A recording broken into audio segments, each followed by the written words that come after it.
Thank you all for checking out this week's episode. Once again, I'm John. If you like what you heard and saw today, subscribe to our YouTube channel, find us on Instagram, Facebook, and Twitter, and check out our brand new merch store with hats, coffee mugs, t-shirts, other cool stuff coming down the pipeline.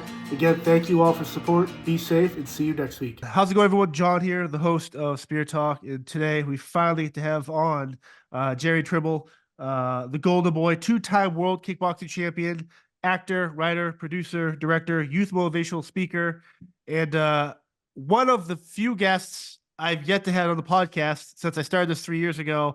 Our schedules have always been wild and crazy, the pandemic and all this stuff, but finally get to have you on here, sir. So it's great to see you. Great to see you too, John. Thanks, man. And finally glad we got to do this. Yeah. Where are you right now? I'm in Massachusetts right now. Oh, is it cold up there? 29 degrees Fahrenheit. Yeah. It's right now, I think it's 45. Yeah, it's sunny today, which is, for the past few days, it's been sleet and snow and shit in Vancouver. Yeah. So, but yeah, 29 is cold, man. No, I'm born and raised in New England area. So I prefer this over. I like the fall, the winter over like the hot, like summer of, I don't know. I like to hide in the cold. So yeah. Dig it, man. Cool. But I kind of want to start, with your career, like kind of how much it encompasses all sorts of stuff. I think a good point for me, I grew up, I love movies, and the movie Heat for me is my favorite movie. I love Michael Mann, everything he does, that Last Mohicans, everything he's touched, I've loved. And it wasn't until I became a law enforcement officer in the Secret Service for 8 years, where like we'd always talk about what our favorite cop movies are, and Heat's always, obviously, just for the epic shooting scenes, the acting. It's like, I guess my question for you is, how the preparation when it comes to working alongside someone like an Al Pacino or De Niro or Wes Studi versus preparing for a fight in the ring. Like, is there any correlation between like the preparation where it comes to like the mental and physical aspects of, like, if you're going to go against the top fighter and win a championship, or fight against Jet Li in The Master, or act alongside Pacino or something like that, like, is the preparation the same, or like what's the similarities between all three of those things? The preparation is quite different. One thing about the Michael Mann preparation is we had our own detective, or our own deputies that would train us to shooting. Some of the guys already knew how to shoot.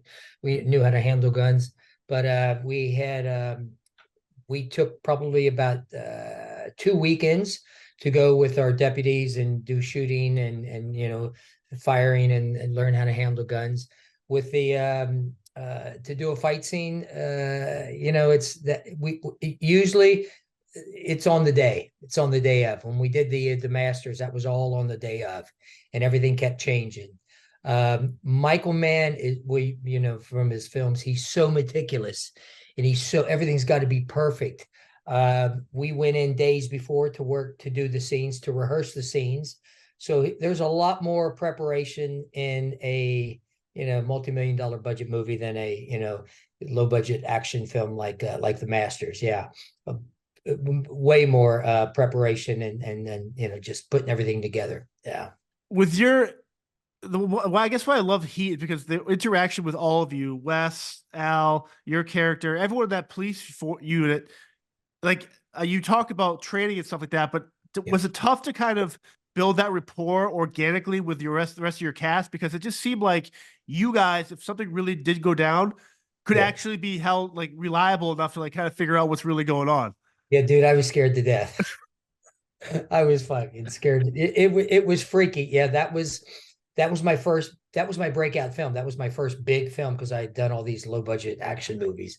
It was pretty scary.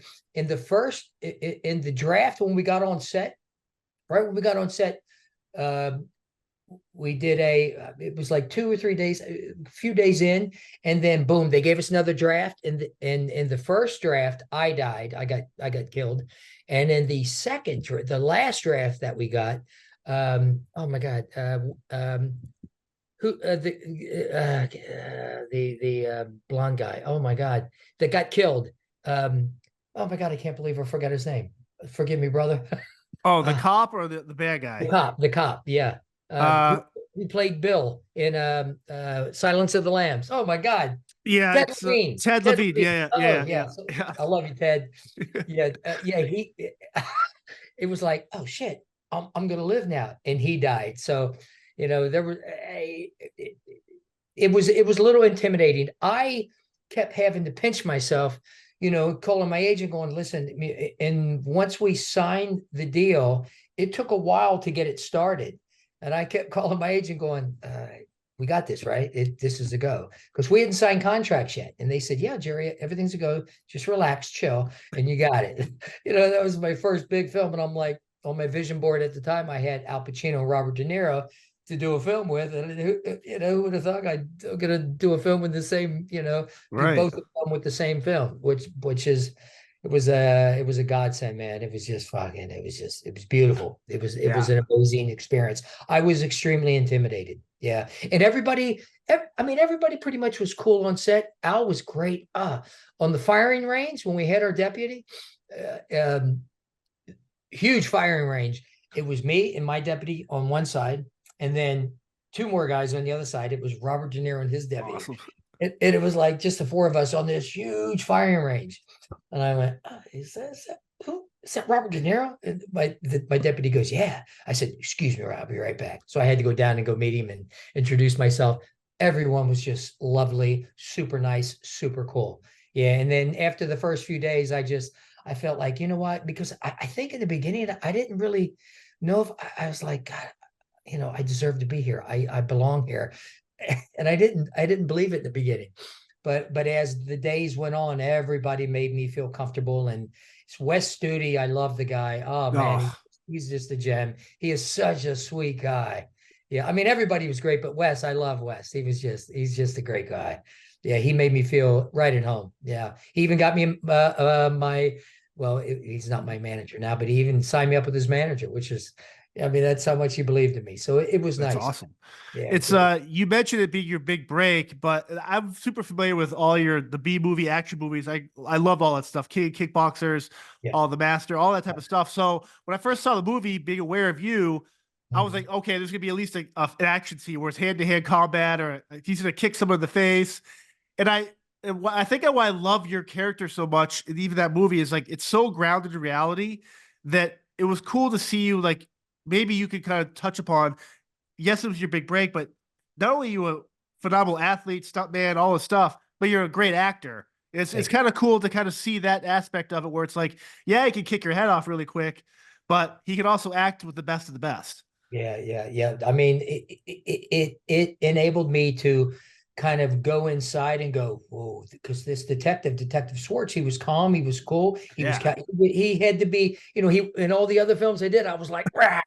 I was like a Tasmanian devil, killing and punching and kicking, and there wasn't no real moments. Well, yeah, there was a couple moments, but in those movies, but this was, man, I had to be like, hey, hold it together. And I was a detective, and I was working with the big guys. So yeah, it was a whole different internal dialogue than I did with the other films.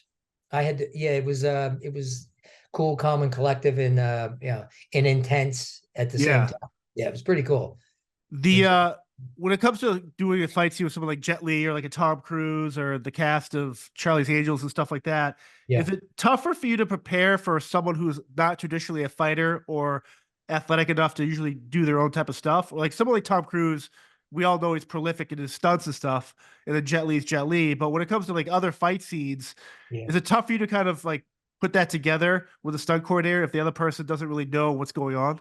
Not really, because in my past, oh my God, when I first started doing martial arts, the closer I got to black belt, maybe red and black belt, we would go down and we would mess around with friends of ours that didn't even know how to do fight scenes. And then, I've been teaching martial arts forever, since I was 15. So no, it wasn't, not really. No, I didn't find it difficult. I've worked with people that don't know what they're doing and people that do know what they're doing. So, and I've been teaching for so long that no, I feel comfortable, at ease, and I try to make, especially if they don't really know what to do, and I have enough control. There's been a couple of times where I'm like, because when I throw my shit, I throw it all out. I throw it like I'm ready to take somebody's head off. And there's been a couple of times where the guy didn't block, and I went, oh, and they're like, oh shit, I'm sorry, and so. No, I've been around it for so long that it's just kind of second nature to me, Yeah. But yeah, it's pretty cool. I liked the master, your character Jonny. He's very Yeah. very just like being like a coked out, like crazy Yeah. psychopath. And it's like that final scene, like the final fight scenes and stuff. It must have been a blast to get as you're coming up to work with someone like a Jet Li as he's kind of breaking into the US market. Yeah. It's like I kind think of tough. that was his first film. It Yeah, was. first I film in think the they filmed it States. in 1990, and then it wasn't released until 92. Right. Uh, but yeah, I just love that those type of fight scenes where they're so memorable. Where Yeah. sometimes maybe the movie in itself might not be the best of the best, but people like yourself that always have that moment in the film where you're kind of like, okay, this is awesome. Yeah. Yeah. Yeah. It's funny because we were on set and the crew kept coming up to me going, so, hey man, if we're all going to take bets who would win between you and Jet Li. And I'm like, stop it, guys. Yeah. It was that was my first film I worked on physically. Breathing Fire was the first film I booked, and I've said, this first film I booked, that's the first film I worked on. First film was The Masters. That was pretty stressful. I was working on The Masters and Breathing Fire at the same time. I booked both of them in the same week, which was really crazy. The first two auditions I've ever been on. And again, I was stressed out and I was just a bundle of nerves. And I went 12 hours on The Masters, 12 hours on Breathing Fire. Breathing Fire started about maybe 3-4 weeks after, but it was crazy. It was interesting because Chewy Hart, the director, super cool guy, man. He had this air about him that was just like, it was like kind of like the Fred Astaire, just cool and just, he just looked cool. And he comes up and he goes, listen, Jerry, I just want you to be your characters. He's crazy, but he's cool, and he's crazy, and I want you to do your own thing, because I didn't know any Kung Fu. And I told the stuntman, which those guys, man, they're stuntmen. These guys are crazy. They'll throw themselves out the window. They don't give a shit. They're just balls out, everything. It was just lovely to work with them. Utmost professionals. But I didn't know any Kung Fu, and Chewy Hart just said, I want you to make up like you're doing your own style, and he said, and I guess I looked like I know what I was doing as far as the Kung Fu hand movement. But yeah, it was interesting. We never really communicated, Jet and I, because he couldn't speak English, he speaks Chinese, so it was weird. And there was one time where we were fighting. We did a fight scene. It was right before we got onto the roof, and boom, he hit me, and he hit me a couple of times. I was like, oh, okay. And when you do a fight scene, it's like, you don't want to say anything, but it's like, okay. And I tapped him back, and I was like, okay, you want to play? We'll play, man. But it was great. I had the utmost respect for him. I just wish we would have got to collaborate a little bit more. We didn't really because we couldn't speak, he couldn't speak each other's language. Right. Yeah. Was the transition from competitive sport of kickboxing into the acting world, stunt work, was that a difficult transition for you? No, not really, because like I said, when we were kids, red belt and black belt, we did fight scenes. We would go down to the sand fields. We would film ourselves and doing fight scenes. And it was and I didn't know at the time that I wanted to be in movies, but we were doing fight scenes when I was 15, 16, 17, right, up until I left home and went to Atlanta, Georgia. And no, not really. It was like, I think it was like second nature, because I was doing it so much, pretending to do fight scenes. Yeah. Constantly. Yeah. When I was a kid, before I even got in movies. right. Before I even thought about it. And like, besides the actual martial arts you were doing, like magazines like Inside Karate or Black Belt Magazine and stuff, was that any type of influence for you as well to kind of transition or kind of learn more about the martial arts and stuff? Like, what was that era like for you? When It's funny. Well, it's not funny. Because I was bullied a lot, and there was a time where it was the last straw, and I there was a bridge that goes from Kentucky to Ohio. There's two bridges at the time that connect Kentucky to Ohio, and I would walk across this one bridge constantly. And I mean, maybe 2, 3 times a week to go to the comic book store and to go eat French fries at this deli that I loved. And I would, being bullied a lot. There's many times where I contemplated. I mean, I thought about jumping off and throwing in the towel and jumping off the bridge. And there was one time after I was bullied by 4 guys in this field. I was heading for the bridge, and I didn't do it, thank God. I was praying, and something hit me, a feeling hit me. I walked off the bridge, walking through the streets, and I just found myself standing in front of the movie theater, and it was Chinese Connection and Planet of the Apes. And Chinese Connection was rated R, so I couldn't see that. But I was mesmerized by this freaking Bruce Lee poster. Yeah. So I go in and I get a ticket to Planet of the Apes, and I sneak in when the usher leaves the entrance to Chinese Connection. I go in and I was inspired when Bruce Lee jumped onto the screen. I was inspired like nobody's business. So I go home and I ask my dad to join martial arts, and he's like, "You quit at everything you start. Get out of here." I was so inspired. I go to the magazine store. I get every magazine I could buy: Kung Fu, Inside Kung Fu, Inside Karate, Karate Illustrated, official Karate Black Belt magazine. Yeah. I take them home and I start reading them, and I open up the magazines, the articles to how to punch, kick, block, and strike. I put them all over the floor, and my floor is covered, blanketed with magazines, and that's the magazines that was Right. that was my first martial arts instructor, was via the Magazine Master. So the magazines were a major influence. Yeah.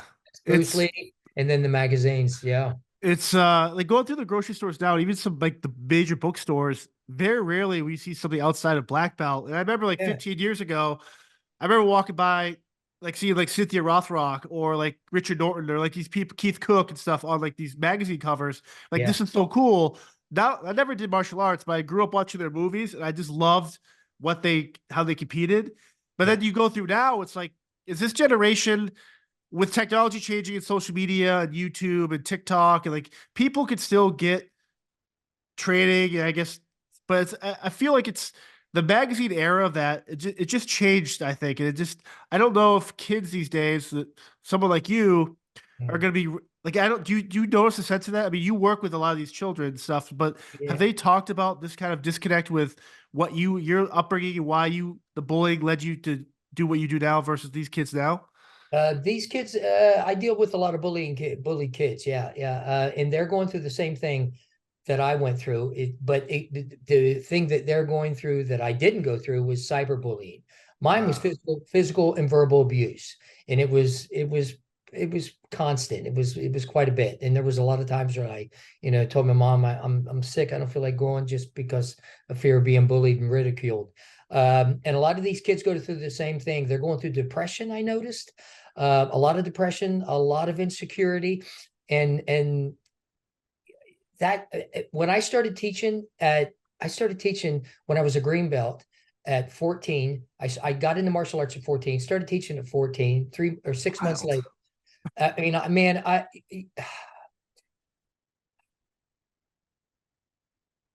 do this guided meditation, and it talks about a time that when you were young and when you felt good that you belonged. And oh man, there's a time when I was 14 and I had a new lease on life. Yeah.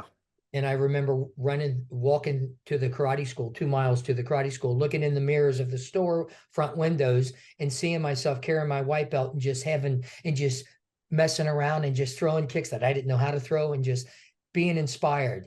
These kids, they come from households that they haven't been inspired. A lot of them, they're depressed, they're insecure, they have to get on TikTok and listen. Well, Andrew Tate, is that his name, Andrew Tate? Yes. Yeah. Yeah. These kids are like, Jerry, what do you think about Andrew? You know, and God, I don't know Andrew. I don't, you know, I don't, but you know, there's the downfall of mankind, I believe, will be ego and greed. Yeah. And these kids are like, I want to make money and I just want to be a badass. I'm going, oh no, that's not what it's about, man. You know, ego fucked me up. Ego really screwed me up when I was in that whole fight stage. That was not a cool thing. But yeah, man, they're going through depression. They're just it's false security, trying to, you know, look tough and act tough. And the stuff that I do with them, you know, I mean, I teach these kids how to meditate, how to journal, you know, how to visualize, how to focus on, you know, that there are better things. And the best thing that you can do is learn to love yourself. Loving yourself is number one. Right. And it took me a long time to get to that. Have you noticed since after the pandemic, I know kids isolated and away from children. Have you noticed a change in those kids at all, like behavior wise, in terms of what you've done before the pandemic and versus now? Shyer. Oh, right. Just more standoffish. Yes, Yep. yes, definitely. Yeah, and when I saw that, it was there was more of a, I guess, a quest that I wanted to, you know, my when I do the talks and I do my workshops, you know, everything changes. I'm not the same person that I was right with COVID. I mean, you know, and I just went through the past year, had 2 hip replacements from toxic implants that were poisoning my body. And I went in the past year and a half, I went through about a depression and shit. So we're not the same. So I realized, wait a minute, everything's changed. These kids have changed. They're more depressed. They're more standoffish. They're shy. They're more insecure. My theme with these kids is to stand up to your fears, get out of your comfort zone, discover what you're good at, because there's so many talents and gifts in them, and then use those gifts to go after your dreams, just like I did. Right. And, you know, and we've got to learn to, you know, they're going to fail. And they're like, oh, Jerry, I just don't know if I can do this. And I'm like, dude, man, you got to try. And if you try and you fail, what do? You get feedback. What's failure? It goes to feedback. Feedback, you know, you learn something from it. And feedback gives you knowledge. And then knowledge is power. And then you use that power to, you know, to try something else. And you just keep trying, you know. But yeah, there was a big difference in these kids. After COVID, they were just more standoffish, quieter, and just, you know, and that's, I mean, my purpose in life now, you know, the acting is icing on the cake. My purpose is empower kids. That's it, man. You know, and you know, and I'm around parents and stuff when they criticize their kids. I'm like, whoa, hey, what are you doing? Yeah. And they're friends of mine. They're like, Jerry, don't tell me how to raise my kid. And I'm like, do you know when you criticize them, they don't stop loving you, they stop loving themselves. Everything that comes out of your mouth needs to be positive, needs to be inspiring. That's what needs to happen now, because the world is getting so negative. It's getting so negative, man. You turn on the news, it's like everything is just negative. People cutting people down and criticism, you know, calling people names and shit. The dark cloud. Yeah. Dark cloud, man. Yeah. Everybody can be a role model, can be an influence on a kid, because the kids are future. And if we don't raise them right, we don't help them, inspire them, this world's doomed. Yeah, for sure. Do you ever have do you ever wondered like what those bullies of yours ended up doing? Like, at what point did you feel confident enough where you're like, screw the bullies, I'm gonna be the best version of myself? And does that just go away, that feeling of the bullies? Like, for me, there's 1 or 2 kids growing up who, like, I wasn't bully per se, but they were bullies. And for the longest time, I'd always be like, I wonder what they're doing, because I'm super successful now, and if they came at me now, I'm putting them down. But like, I don't. It's just it's such a weird idea of like how a kids that you deal with a bully, how to deal with it, meditation and work on yourself and whatever. But how do you kind of let go of the bully? You have to let go of the bully. You have to let go, because the longer that you hold on to that, it's going to eat you up. It's going to eat you up. And it all boils down to loving yourself. And once you start loving yourself, then it's going to be easy to give love to everyone else. When because I'm from Kentucky, it was about maybe 3 years ago. We went out to see my sister, her and her fiance. They play at a venue, and somebody comes up to me and goes, "Hey, Jerry, you know who's here? Mark." And I'm like, and he says the last name, and I'm like, really? Show me where he is. I was like, I got excited. I was Yeah. like, where is he? I saw him. I went up to him, and they said, "Hey, Jerry," and I reached out and I gave him a hug, and I said, "Hey, brother." He said, "Jerry, I'm sorry." I said, "Man, brother, yeah, it's all good, man. It's all good." I said, "It's all good. Everything is good, man." I said, I love you, man." I said, "It's all in the past. I am who I am today, and you were part of that." And I said, and I share our story with the kids when I do the talks and Yeah. workshop. And then this last time that I was in Kentucky for the holidays, I went over to another bully's house. A buddy of mine says, "Hey, Jerry, hey, let's go over to Amy's house." And I'm like, "Oh, okay, let's go. I'd love to see him." We go over, it was like 9 o'clock at night, unannounced. We go knocking on the door, and he's like, "Hey, man, I got Jerry Trimble here." And he's like, "Jerry, oh my God." The guy's, yeah, and we just hugged. And then his brother was one of my big bullies. He was the one that was in the group of four that Yeah. Oh, the when I bridge. was Yeah. like, I'm ending it, man. And he was in a home now. But he was, he had it together. And I said, "Can you call your brother when you get a chance and you tell him Jerry Trimble stopped by looking for him?" And I said, "And tell him I love him." And it just, we got emotional, and it was like, you got to forgive, man. It's forgiveness it's like, if you don't forgive anybody, and that hate and that resentment holds on, it's like drinking poison, expect the other person to die. That's it. Right. Say it. When Yeah. you've done your programs and your training and stuff, how often have other like kids now, bullies, come up to you and be like to talk to you? Like I almost feel like bullies are, I don't tolerate bullies, but I feel bad for them because they're insecure and Yeah. they're just as lost, maybe more Yes, so. And it's exactly. like they don't have the guidance and the, but like how often, like, what would you say to if a bully came up to you with, "Hey, Jerry, like I'm a bully, but I don't know how to stop it." Like, is there like what's the process there? It's, you got to go inside, and this is because well, I guess, was I ever a bully? I mean, when I became who I was in martial arts and Yeah, was going up the ladder, anyone would pick on me, boom, I'd be more than happy to finish it and just, yeah. And so I guess that, but I wouldn't go out and I wouldn't start shit. correct. Kids that come up to me and that, they have problems and issues and their anger, and other kids are going, "This kid's a bully." What it's, if you start learning how bullying, you weren't born a bully, you Right. weren't born mean. You learned it, and if you learned it, you can unlearn it.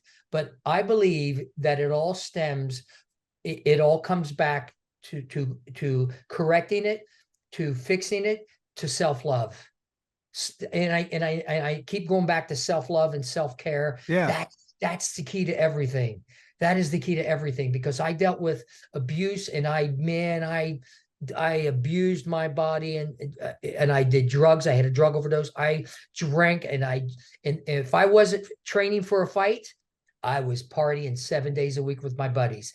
I had never had friends before. And the more famous I got, Yeah. the more temptations, and it's all coming back to self-love. So I would say to that bully, it is to work on yourself. Start working on yourself, because everyone knows someone that's in a job, a career, a profession that they can't stand, they hate, and they do it day after day after day. And I know we all know people like that. Oh yeah. And you don't want to be that person. So the only way to not be that person is to work on yourself. Two things that'll help to get you out of the stuck mode that I learned is self-mastery and service. Self-mastery, work on yourself. Work on yourself, go inside, meditate, exercise, journal, be kind, service, give back, volunteer, as simple as walking down, walking down the street and looking at someone that looks sad and going, "How you doing?" I Yeah. will not go past someone I say, "How you doing?" My wife's like, "You say hi to everybody, don't you?" And I'm like, "I am so happy to be alive." And I just, and just, yeah, it's just self-care, man, self-care, self-love. You can't love anyone else, and you got to fix yourself and work on yourself. And once you just start giving, in and working on you, everything changed. You create this energy. And then the main key factor, I believe, is gratitude. Gratitude is the energy and the frequency that creates abundance in your life from the law of attraction. Right. Man, once you start being grateful, oh man, things start to just, you put the energy out, and then gratitude rewires the brain for happiness. Man, it's just, once I started learning that, when I was going through all my hell and shit, I started just being grateful. Every morning I wake up and I say, thank you, God. I'm grateful for this life. I'm grateful for this day. And then, when I pray, thank you for a wonderful day. Not, can I have a wonderful day? Can you make this happen? I'm grateful for this. Thank you for this. Thank you for taking care of, thank you that, gratitude, man. Gratitude, self-care is the key to everything. And if, meditation, we just got the boys in the meditation, the boys club. Yep. And we're going to start the girls club in the meditation. And these kids are like, I can't do this. And I'm like, well, stop saying can't. All you got to do is just sit there and just quiet.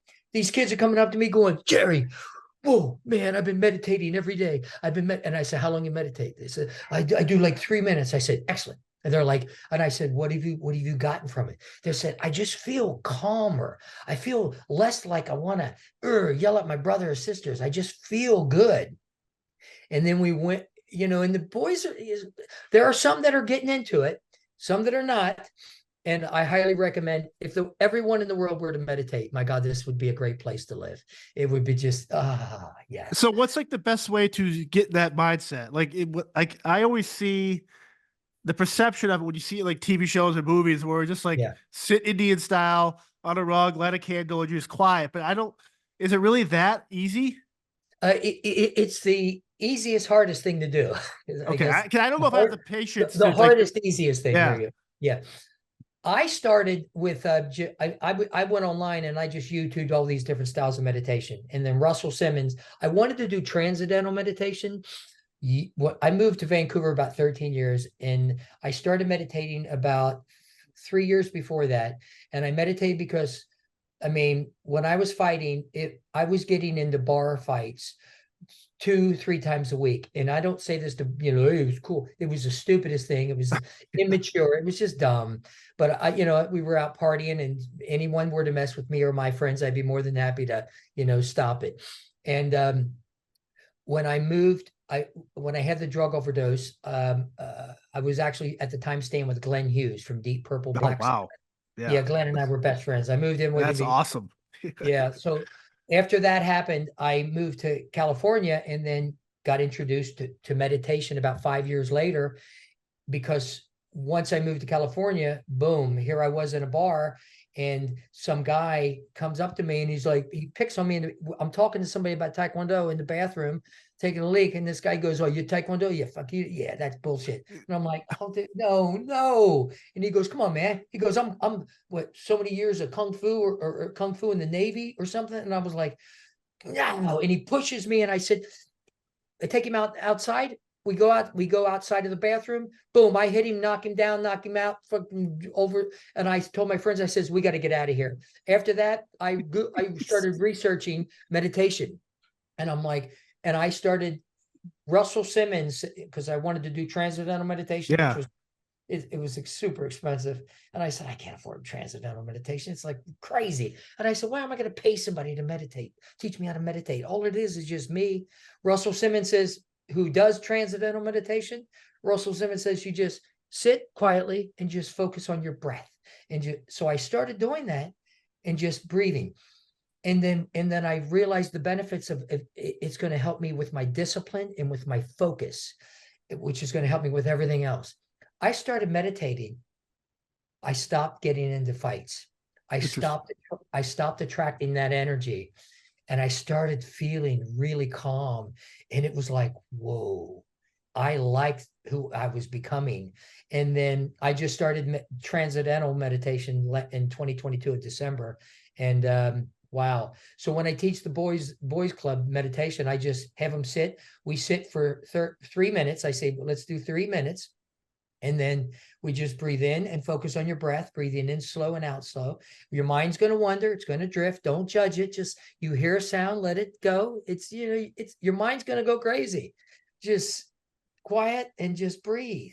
And just we do that for 3 minutes. And then I take them through a visualization exercise for like 60 seconds, thinking of it like a happy time in their life, trying to get them to focus on something, to really, hone in on that visualization. And then we do about maybe 5-6 affirmations at the end, take 3 deep breaths, and then they started doing it. But the cool thing is, last night, the boys club we went to, it was called Lessons in the Locker Room with the Canucks, the hockey team. Nice. Yeah.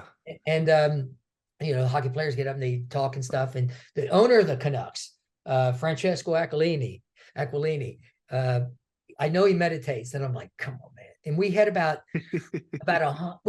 probably 250 people in the audience, and there was maybe 180 boys and girls. And I'm like, come on, man, come on. Mention meditation.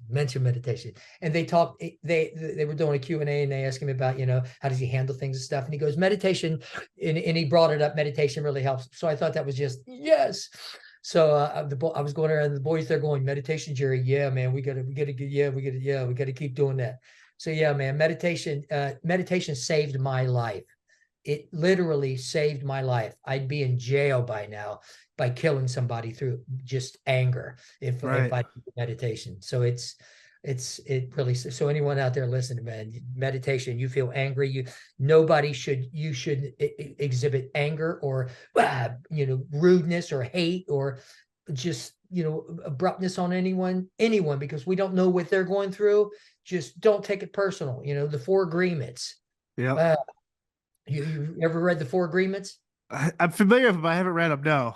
Oh man, have an impeccable word. Everything that comes out of your mouth needs to be positive, needs to be good, positive. Don't take anything personal. It's not about you. Don't assume anything. Yeah, don't, unless you got a crystal ball with the man or woman upstairs, don't assume anything. And then do your best. That's all you can do. Yeah, that's another thing. It just really opened my eyes up. Yeah. Yeah. It's interesting how, it seems like a lot. It is a lot to do every day, but like how hard it is to be a decent human.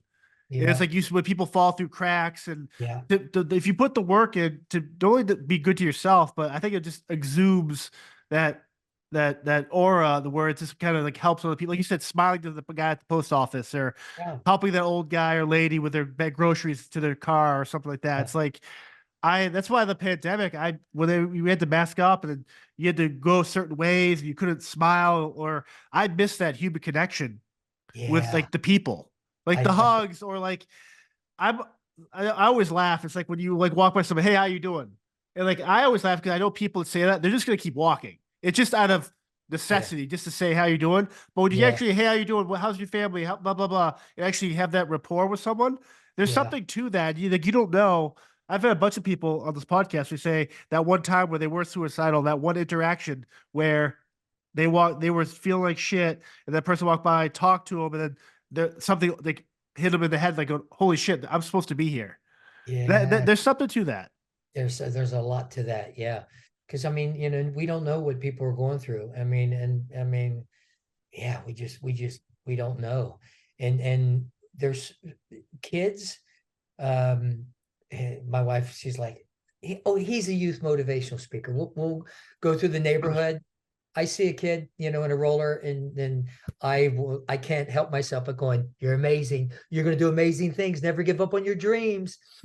And just planting seeds. And you can do that with adults and kids, I mean, it just takes nothing, just these little things that, little small acts of kindness can go a long way. And that's so cool that people shared that with you about the depression, and then somebody being kind to them changed it. Yeah, that's really cool, John. It's you mentioned Glenn Hughes, and like, was he into martial arts? Like, how'd that relationship come to be? Oh man, that seems so random. Yeah. We're going back to LA. Hopefully I get to see when I get back there.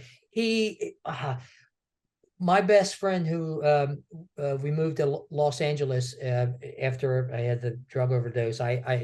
I had an epiphany at 3 o'clock in the morning, hitchhiking to Florida, that I needed to sell everything I owned, go to California and get in the movies. An epiphany on Alligator Alley.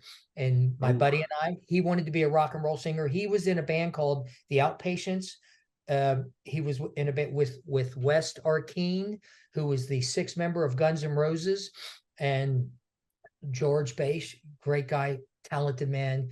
Him and I moved to California, and we were going out and stuff. And he goes, Jerry, I got to introduce you to Glenn Hughes. He goes, he's a great guy, you'll love him. And I'm like, okay. So we all, Glenn and George and I, we all go out. We go to a place called Club 112.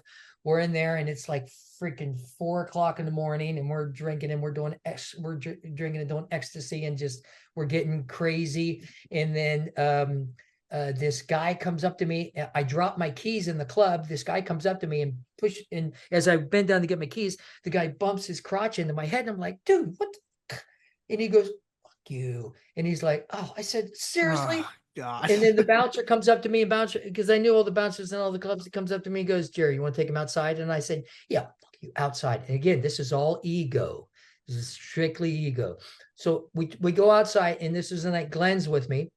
And I go outside, and we're with there's a whole line of people, crowd. It was like a ring, and me and this guy in the center of the crowd at 4 o'clock in the morning, and boom, I just wail on him. And I had this ring, JT ring in diamonds, that I would always put on my first finger when I got into a fight, it was dumb.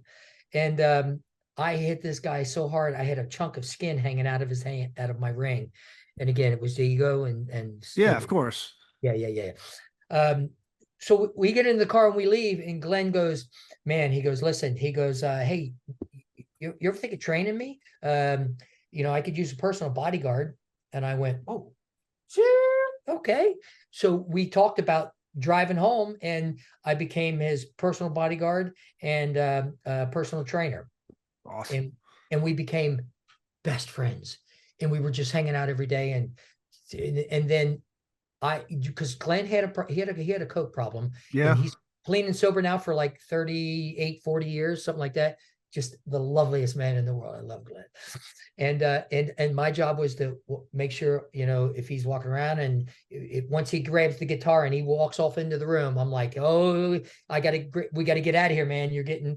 And we ended up being party buddies, and then we were just partying. And then, after that, I was like, man, I'm out of here. I got to get out of Dodge. I got to get out of my environment. Yeah. And then Glenn went off to rehab and stuff, got his shit together, and we both went our separate ways, got our shit together. And now we're both ended up in California. Yeah. Yeah. It's wild. How did you get the name Golden Boy? I mean, this obviously, I could figure out why, but like, when you get like a nickname like that, do you ever have any where it's almost like you wish it was something else, or were you just happy once that finally started coming out of the tabloids? Well, it was funny because I was called Tricky Trimble, Treacherous Trimble, and and I was like, okay, whatever, I don't care what they call me. Yeah. I'll think any name, but Yeah. Treacherous, Tricky is super fast. It was, and I didn't really have a name that stick, and we were still trying to. And the name kept changing. And then I went to Florida, Daytona Beach, with a couple of buddies of mine, and I got really tanned. And of course, I was wearing gold chains, gold rings, gold everything. I was gold.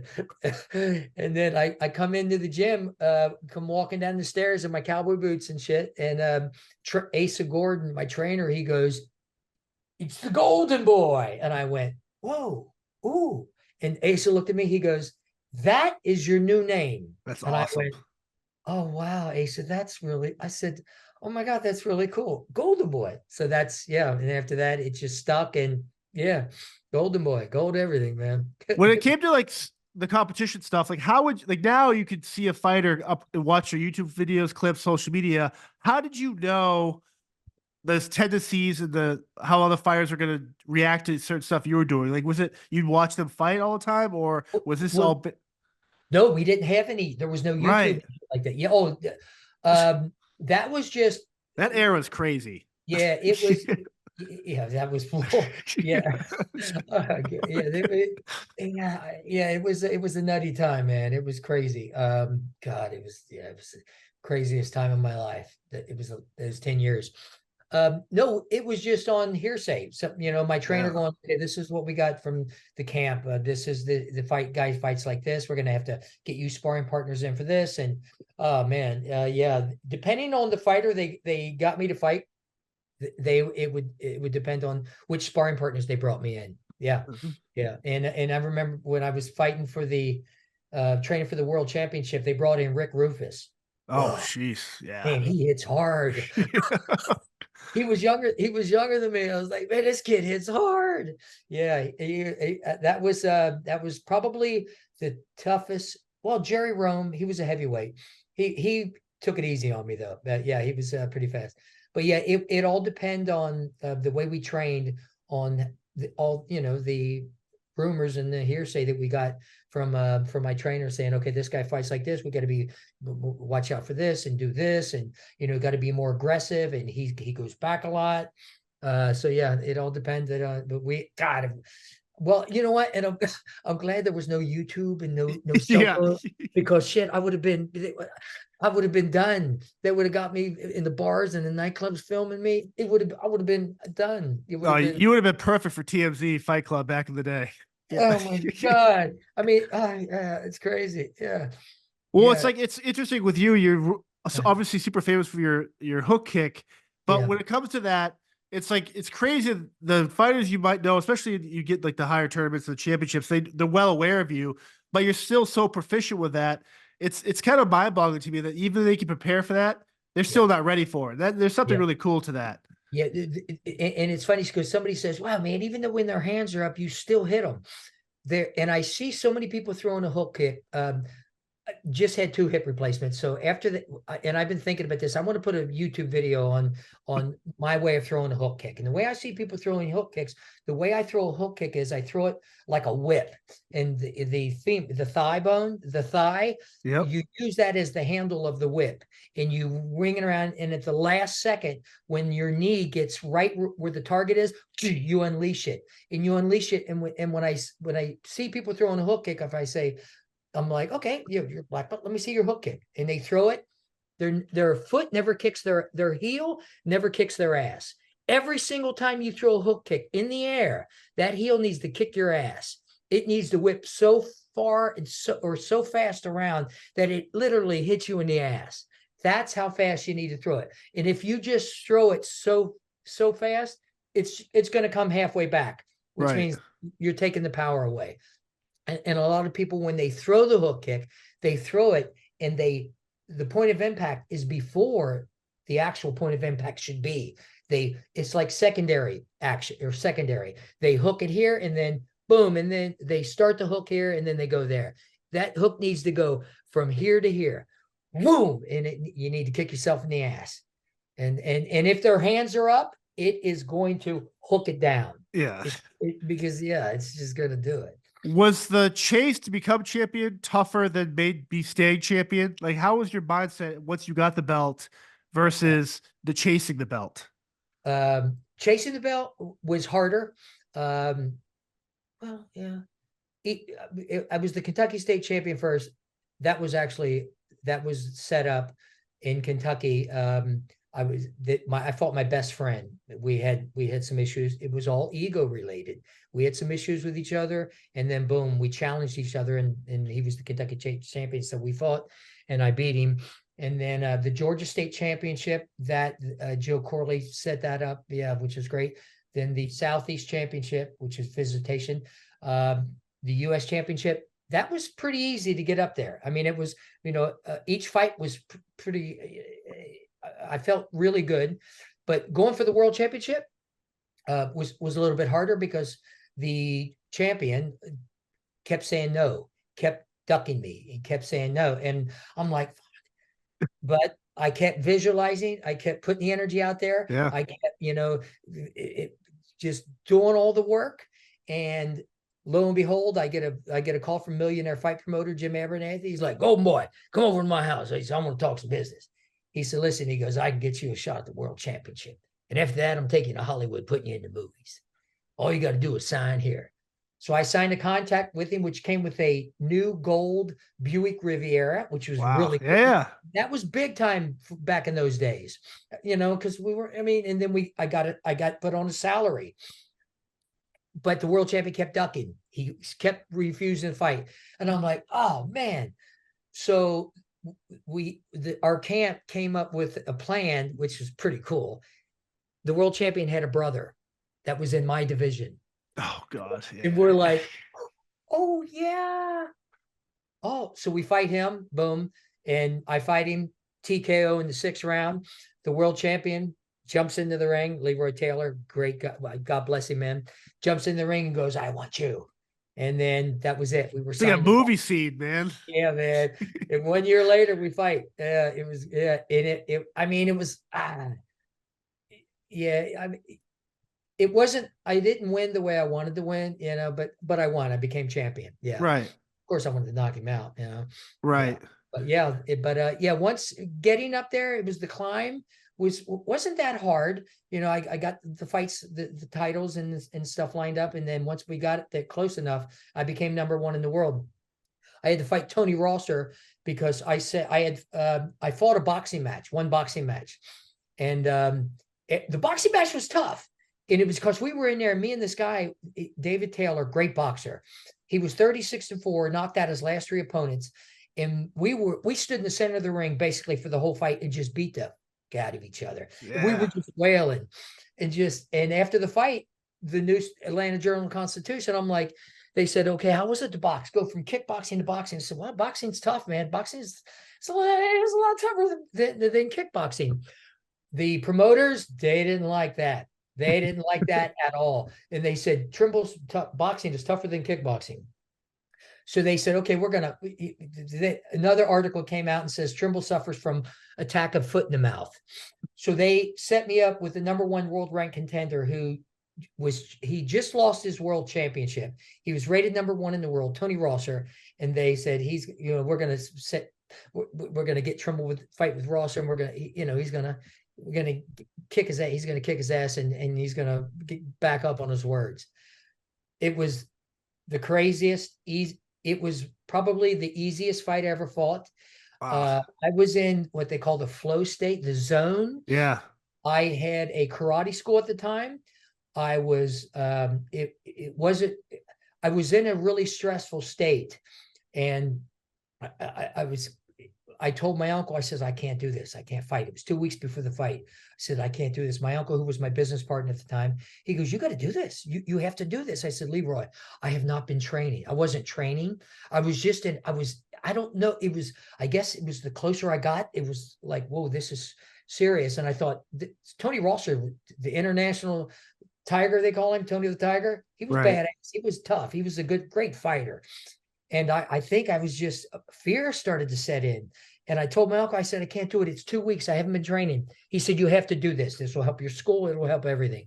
So I trained 2 weeks, busted my ass for 2 weeks. I trained, I got in there, and it was like a blur. I was in such a flow state that everything was beautiful. It was like, I wish all the fights could have went this easy. It was just crazy.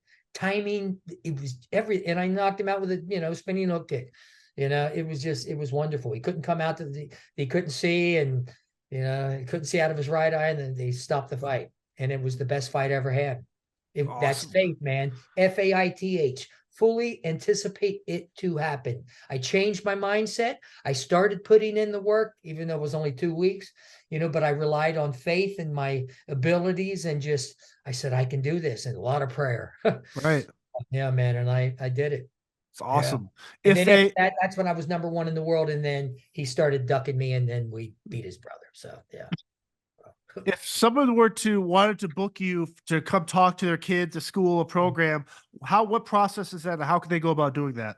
Well, right now they can go to my website, which is www.jerrytrimble.com or jerrytrimble.com, and email me. And contact me soon. Otherwise, you're going to have to deal with my agent. I'll have an agent, but within the next few months. So if you deal with an agent, it's going to be a whole different ballgame. Yeah. So, if they go to my website, trimbletalks.com or jerrytrimble.com. Yep. They can contact me. I'll give them all the information to do a talk and workshop, which is Yeah. yeah. And I know you're on Instagram, social media.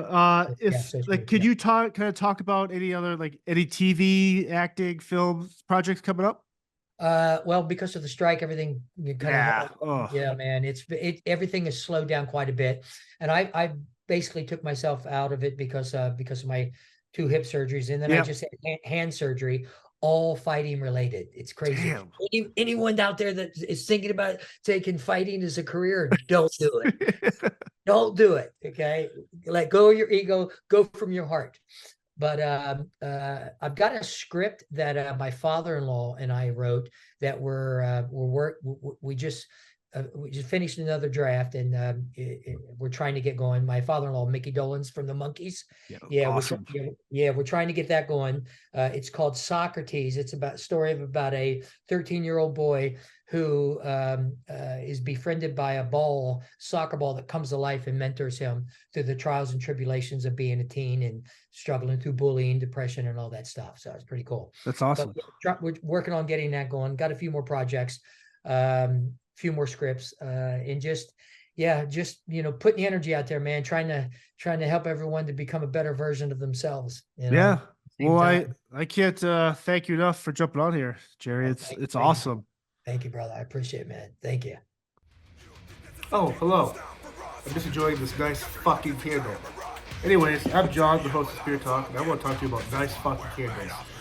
We are lucky to have Nice Fucking Candles as a sponsor of the podcast, and if you use code SPIRITTALK15, you get 15% off your first order, or use the affiliate link below to always get your candle needs through Nice Fucking Candles. Nice Fucking Candles are 100% soy wax. They have a 65-hour burn time, maybe more if you nurse the flame a little bit. Maybe, I don't know, I'm not an expert on flames or candles, but I will say these things burn a long fucking time. You ask me about the wick. It's a double wick for even burning, which is amazing. And they come in 3 incredible flavors. I'm not sure if you're going to be eating these candles, but if you do like them, the scents are eucalyptus and ginseng, tobacco and fireside, and seaside and driftwood. Once again, Nice Fucking Candles. They are the candle company for Spirit Talk. And if you love candles and need a good scent to clear out your office, your room, your podcast room, your weight room, your whatever you're doing in a room that smells like crap, use this candle. It's amazing. Thank you. Check them out. Love Nice Fucking Candles.